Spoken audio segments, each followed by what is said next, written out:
Hello, everyone. Good evening. Apologies for a little bit of technical difficulties, but I hope everyone is able to still join. Yes, I see people on. Good evening.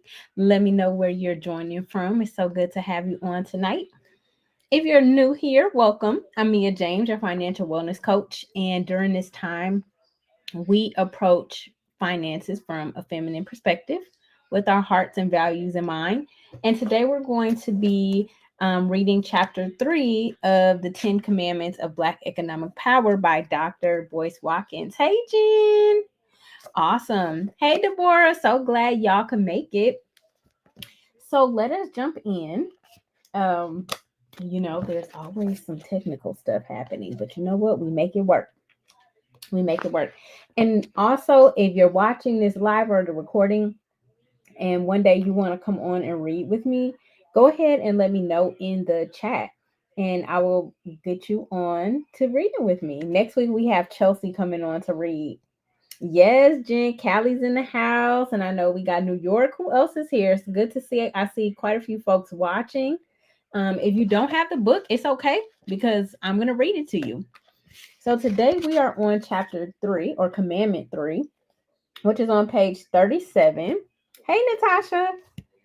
And the title of that commandment is Black Wealth Training Must Be a Rite of Passage.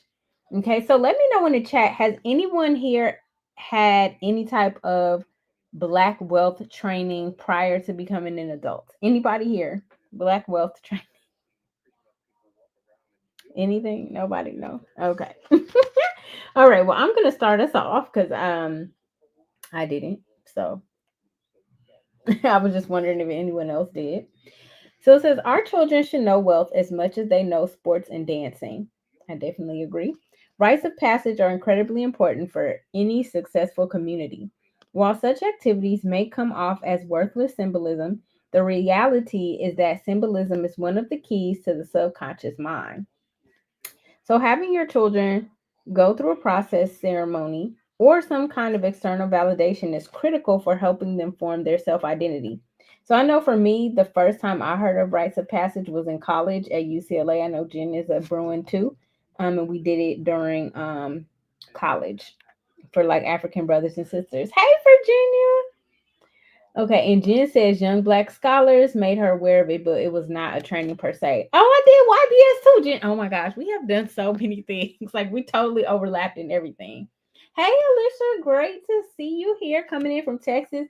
So we got Texas, Cali, and New York. We got and Maryland. So we got every coast covered here. So that is amazing. All right, so let's keep it going. In the Black Business School, we have a wealth building program for children called Black Millionaires of Tomorrow. The program focuses on key areas of wealth that every Black child needs to understand: the basics of money, the fundamentals of the stock market, real estate investing, and starting your own business. So, yes, if you have children and you haven't tapped into Black Business School resources, definitely get with me and I will send you a link and help you get your kids started. I started working with my nephew and he knows the acronyms and everything, so he is learning and he earned $50 to invest and $5 to spend. I like that math, right? 50 to invest, 5 to spend, because we were really helping, me and my mom were helping him think through how much of the money that you earn from completing your lesson should you put towards investing and how much should you put towards spending, because we really need our kids not to be consumers. You know what I mean? So we can actually have Black wealth. Really, literally, the minute before I jumped on, I'm actually still on it in my phone because I'm trying to win this contest. But basically, I was in the state of the crypto union, and they were talking about how if we do not get ourselves together as Black people, we will have zero net worth by 2053, something like that. 2050 something. Okay. Let me not quote. Yes, Jen, 50 and 5. All right, so let's keep going. Y'all know how I like to take little breaks. All right. In the program, all the children are taken through basic financial concepts that most adults don't understand, but the information is presented as a fun cartoon or puppet show. After the child goes through the basic training, they are given exams to ensure that they've learned the assigned material. Yes. But learning the material is not enough. We then offer the parent the opportunity to print out a baby bachelor's degree for the child. That includes my signature, Dr. Boyce's signature. This gives the child a certification that they've gone through the financial training of the Black Business School. Why is this important? I know there's quite a few educators in here. I know Alicia's an educator, Jen is an educator, and then Jen, she's teaching her child, her daughter's poise. Jen, you want to put what that acronym means so that anyone who's new to the community can understand why we need to make sure that all of our children understand that acronym. Yep. So he says, why is this important? Could the child learn just as much without ever receiving the degree? Of course they could, but the degree is important to put on their wall for a few reasons. First, the symbolic gesture of being certified by a credible authority instills confidence and validation in the mind of the child. Now the child sees himself as a wealth builder, and investing becomes part of his or her identity. Secondly, receiving the degree also allows the child to tell his or her friends, I've been to college, because they've been to Black Business School, and I've worked with a Black college professor. So I'm super excited because I did get the online course for him now outside of the workbooks. So he'll be getting to do these courses and get his degree. This is huge because I personally didn't meet my first Black college professor until I was 19 years old. His name was Dr. Tommy Whitler, and he's been one of my best friends for 30 years. Ironically, to this day, I've never had a Black professor teach me in class.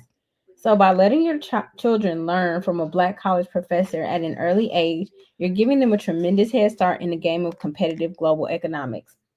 And I must say that as a person who went to an all Black private preschool and elementary school, it did make a huge difference. Like we learned Black history, so I'm very, I'm I understand the importance of why we're doing what we're doing. And also, your teachers just cared about you and they understood you from a different level. There was just things, unspoken things that you didn't have to explain to your Black teachers, right? So it really does make a difference. And so Jen, she has graciously put the meaning of the acronym POISE. So these are the things that Dr. Boyce is encouraging parents and pseudo parents to teach their children. One, how to be a producer. And so, when I was teaching my nephew, I'm teaching him, hey, you got to know you have to create something that helps, other people, right? And produce jobs for other people, and that helps you make money. So create something that you can sell or a service that you can provide, as well as be an owner, right? Because my sister and I were raised to be entrepreneurs. We're full-time entrepreneurs. We don't have any type of W-2, because our dad always taught us always got to have a job and a hustle. Well, me and my sister got rid of the job, and no, we do not hustle because that's not what we do, but we run our businesses as queens. And then the next thing is investor, right? Like I said, we got to move away from consumerism because as African Americans, we are in a crisis when it comes to our net worth. And if you're not familiar with net worth, this is a safe space.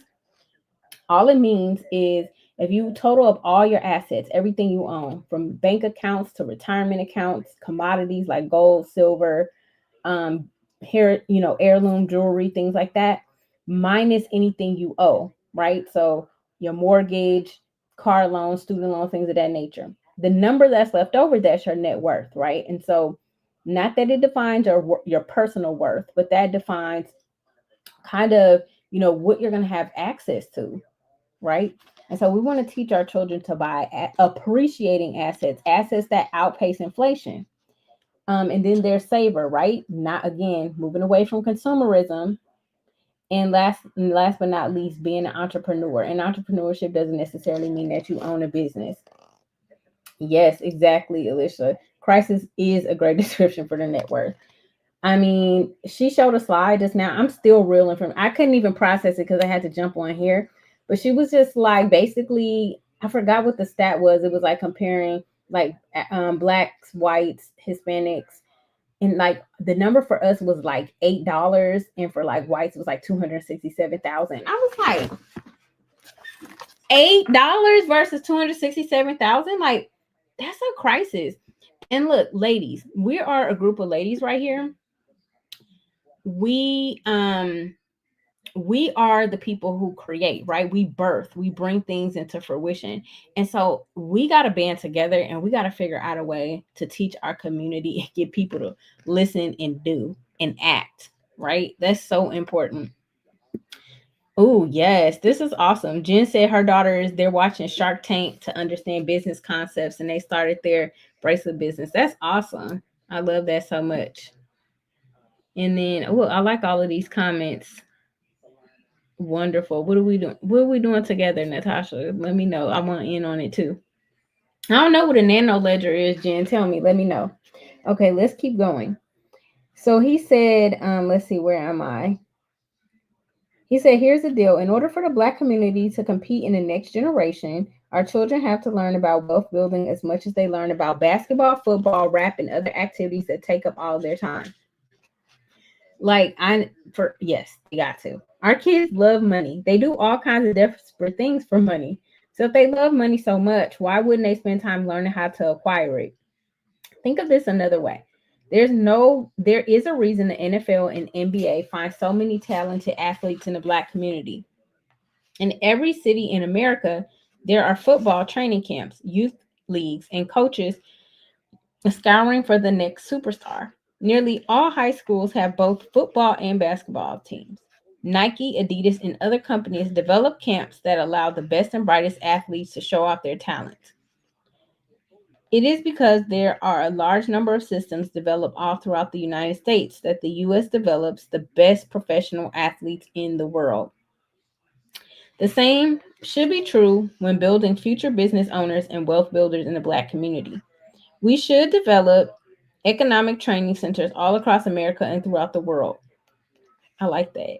Economic training centers. Ooh, I'm about to highlight that, y'all. I didn't have that highlighted, so I'm a nerd. So when I hear something, I gotta do it. I like the economic training centers. Yes, every one of our children should own shares of stock before they start kindergarten. Our children should all learn how to start a business by the age of 12 and understand the fundamentals of acquiring real estate as soon as possible. Oh, that is so good. And unfortunately, a lot of us have to wait. I shouldn't say unfortunately, but we end up doing home ownership later in life, I should say, because we have to build the capital, because if we come out of college with student loans, we in many cases get these low paying jobs. We're trying to live, we're trying to pay these student loans and then save for a home. Whereas a lot of times our counterparts, their parents are making the down payments for them. Right. And so we're starting out at a disadvantage in many instances. So this is their training camp. This is what will prepare them to dominate the future. Less than 1% of all basketball and football players ever make a penny playing basketball. But every single one of our kids is going to have to deal with money. This is the arena where 100% of our kids will eventually go pro. We must prepare them for this reality if we want them to succeed. Absolutely. Page 41. Do you remember the first time your grandmother took you to church? Anybody remember that? I remember going to church with my grandmother in New Orleans. It was fun. I like a good old Baptist down south church. Oh, the cold wallet for crypto. Yes, I remember now because Natasha taught us about that. Woo woo. Thanks, Natasha. Yes, bring back to memory because I forgot about the cold wallets. All right, awesome. And then, oh yeah, this is so true, Alicia, right here. We spend $1.3 trillion per year as Black people. So we're not poor. We definitely not. All right. So I once hopped into an Uber with a man from China. His family moved here when he was a child, and we spoke for a bit on the ride. He mentioned to me that Uber was one of several ways he made money. He said that in addition to driving an Uber, he also ran a family business. I asked him if he'd ever gone to college, and he said no. When I asked where he learned business, he said, well, I didn't really learn. That's just what we did. Can you imagine? That's just what we did. That's kind of how my family is a little bit. It's just like, okay, you figure out how to run a business. I mean, because everyone does it because we're terrible employees. But that's another conversation for another day. After speaking with the man, I realized that there was no point in his life where he was formally taught how to run a business. Instead, he just learned from the people in his family. The man was raised in a tradition in which the children are introduced to the family business at an early age, typically before they even learn to read. So they're intentional about making sure that kids know how to run things, right? Because, I don't know if y'all noticed, but there is a massive wealth transfer happening now for baby boomers. I noticed, like in my neighborhood, a lot of businesses are closing down because I guess they don't have kids that can or want to take over their businesses. So that's something we have to think about too. Is, are we being intentional? Like when we're doing things, maybe you're doing your date with your dollars, or you're running your business, looking at your books. Are we being intentional in teaching our kids to do the things that we're doing, right? Yes, I agree with that, Alicia. We definitely need that. Absolutely. Yep, parents definitely need it. Yep, I love it. And we went, yep, church in the South. Good time, good time. Okay. He said, this made me think about Black culture. We have millions of Black people who get tons of education and plenty of fancy degrees to go with it. Additionally, we have hundreds of thousands of people who are trained in adulthood to start their own businesses. I'm just curious from y'all, what are some things that your family was intentional about teaching you? Just let me know in the chat. Exactly. That's just what we did. We just ran a business, right? He said this number grows every year. But despite all the formal training we receive in adulthood, many of our kids are playing catch up. I have students in a Black business school who are learning things at the age of 50 that they wish they learned as teenagers. It's never too late. Oh, that's cool, Jen. Y'all had a family cafe. I love that. I see people who are making their first dollar as an entrepreneur at the age of 42. But pay attention. There are some areas in our culture where our kids get an early start. Oh, that's beautiful. So I'm saying it's beautiful because Jen's family had a cafe. That's amazing. What are some things, let me know in the chat, what are some things you remember your family intentionally teaching you? Like things you kind of picked up, maybe like cooking or something like that. It says, if you ask a great basketball player, I'm on page 42, that first main paragraph. If you ask a great basketball player when's the first time you picked up a basketball, he probably wouldn't be able to tell you. Chances are that he loved basketball before he could speak or walk. Okay, so Alicia says, and her family was like getting education. Awesome. Anybody else? If you asked one of our children, when's the first time you were introduced to Jesus, you wouldn't get an answer. Most of our people in church can't remember the first day they came to church, since the gospel has been a part of their lives since they were children. Most of our kids never take formal classes on how to dance, go to church, or play sports. Yep, Deborah says cooking. Jen says work ethic, family recipes, community, and love. Oh, I love that. That's beautiful. So our families are intentional, right? But we're intentional about different things. So how are we, ladies, as the mothers, right? So to speak, in mothering can mean different things, right? We are the ones who, take a house, turn it into a home, take a seed, turn it into a baby. Us, that's what we do. How can we take that same spirit and energy and now we cultivate a generation of financially literate people, including ourselves, right? Yep. So getting an education and help others, cooking and cleaning, absolutely. So how about we be that intentional about Black economic wealth, right? Like what would that take? Okay. So there are activities that are cultural in nature, and we learn by practicing every day without being prompted by any formal training mechanisms. The point is simple. We learn sports, dancing, church, cleaning, cooking, getting education, help people, family recipes, love, community, work ethic, and educate and get an education just the same way the Uber driver learned business. Okay. What does that mean? It means that we must see Black business development not simply as a formal training exercise, but as a cultural calling. We must have our children introduced to wealth and economics at such an early age that they won't remember when they earned their first dollar or learn the fundamentals of investing. Yes, agreed, Jen. It requires us to practice supporting one another in our endeavors. Absolutely. So supporting black owned businesses. And that was commandment number 2. So Jen, drop your link in the chat too for your lead magnet. Children who receive an early foundational start at any skill tend to be the best at it, whether it's rapping or running a corporation. Also, investing for these children at an early age allows for the massive economic gains that accrue from investing over time, as opposed to trying to cram your investments in after the age of 35. It's true because of compound interest. This is how our people can get ahead of everyone else. So, have y'all all heard of the cost of waiting? That's really important to understand. Like, even if you're 75 today, you can still start investing. So I never want to tell you that it's too late.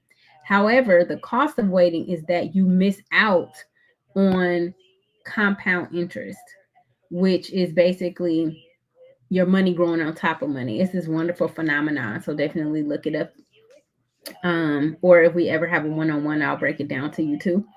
But we do miss out on that the later that we start. And so you want to, if you didn't start yesterday, you want to start today. Yep. Oh, thank you, Jen. I appreciate it. And then let's see, where am I? Let me stop interrupting myself so I can stay on track. It says also investing for these children at an early age allows for the massive economic gains that accrue from investing over time. Oh, I read that already. But this is important. As opposed to trying to cram your investments in after the age of 35. This is how our people can get ahead of everyone else. We must be intentional about the wealth building process. Let's underline that. We must be intentional about the wealth building process. And of course, we all know wealth is not just money, it's our health, right? Because guess what? If we don't have health, we don't want to be spending all our money with the pharmaceutical industry. When I was growing up, the only thing my parents taught me financially was how to get a job. As a child, I learned a few basic things about going to work. First, I learned that work was typically an unpleasant experience. I never once saw my parents go to work and be happy about it. The days, often weekends, were seen as the only time of the week where your time belonged to you and you could actually enjoy your life. The second thing I learned about jobs is that everybody had one. There was no escape from the corporate plantation. The best you could hope for was to find a job that was secure and had high pay. I recall noticing that every Monday, most of my friends' parents would be gone to work and the kids would go to school. It wasn't until years later that I learned that public schools were basically designed to give parents babysitting services so they could go serve the corporation. While a person might learn good things at school, the public school has also become a place of significant indoctrination that often prepares young children for other systems. Yo, this is deep, y'all. So, when I had a job, I always would call it the plantation too. And nothing wrong with a plantation, okay? I mean, excuse me. Nothing wrong with having a job, right? Because we all got to eat, survive, take care of our families. Um, but this is so crucial. It says that, us going through the public school system, I've gone through the public school system myself. It prepares us to basically perform or function in another system versus creating our own systems. I mean, think about that. That's so deep. It's like you could have an MBA, and that MBA can teach you how to be an executive in an already existing corporation. But does that MBA teach you how to go build your own corporation? Like, hmm. And this stuff is for a reason. Anyway, I thought that was profound. It says, let me that often prepares young children for other systems they will encounter later in life. The economic system, the consumer driven capitalist system, and for black people, the prison system. Yo, this is deep. The third thing I learned about jobs as a child is that nearly every black person I knew worked for a white person. At the very least, they typically had a manager or boss who was white.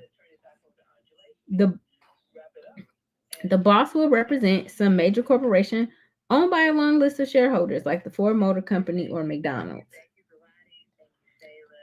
Where I come from, no one ever asked who the true owners were. We only knew of our bosses, and we also knew that our bosses were white. This led to the ability to code switch. Speak one way at work and another way at home. I mean, come on now, y'all. That's deep.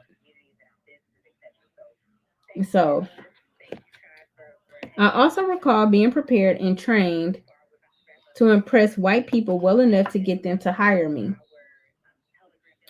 Most of us are groomed at an early age to know how to dress and speak on a job interview. We also understand that the more education you have, the better the job. This often leads to young black people to being saddled with so much student loan debt that they financially suffocate. So, y'all, anybody else here has student loans besides me? I mean, y'all, you come out, they slap you with this astronomical monthly payment, and you're like 20 years old and you're just trying to pay your rent. So, and then, we're making these low salaries when we come out. And guess what? We have this negative net worth. So, a lot of times, as Black students, if we come out of school, we have student loans, they're setting us up to come out at a negative net worth automatically. We don't think about that. I know I didn't. Maybe you did. I didn't. Yep. And so, look at this. This is exactly right. You don't learn how to run your own company, and that's strategic. Right? The school to prison pipeline, Jen. Absolutely.